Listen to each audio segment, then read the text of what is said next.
Registration విధానంలో registration చేసేటటువంటి పద్ధతి ఏదైతే ఉన్నదో స్లాట్ విధానాన్ని తీసుకురావడం జరిగింది. ఇది ఏదైతే ఉన్నదో ప్రజలకు మంచి చేయాలనే ఉద్దేశంతో ప్రభుత్వము పెట్టినందుకు స్వాగతిస్తున్నాం. కానీ ఈ యొక్క స్లాట్ పద్ధతి వల్ల ప్రజలకు చాలా ఇబ్బందులు అవుతున్నాయి. అలాగే డాక్యుమెంట్ తయారు చేసే విధానంలో కూడా చాలా ఇబ్బంది అవుతున్నది. తయారు చేసుకొని రావాలంటే అందులో ఏమాత్రం కొద్దిగంత మిస్టేక్ ఉన్నా కంప్యూటర్ ముందుకు పోతలేదు. దీనివల్ల లోపల రిజిస్ట్రేషన్ కాక వాళ్ళకు సమయభావం టైం వేస్ట్ అవుతున్నది.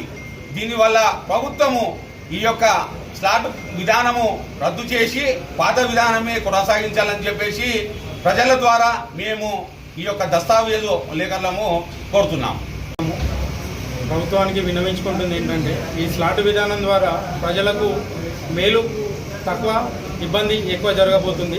కావున దయచేసి ప్రభుత్వము ఒకసారి పునరాలోచించి ఈ స్లాట్ విధానాన్ని రద్దు చేసి గత ఏదైతే చెక్ స్లిప్ విధానం ఉందో అదే కొనసాగించాలని గ్రామ ప్రజలము విజ్ఞప్తి చేస్తున్నాం.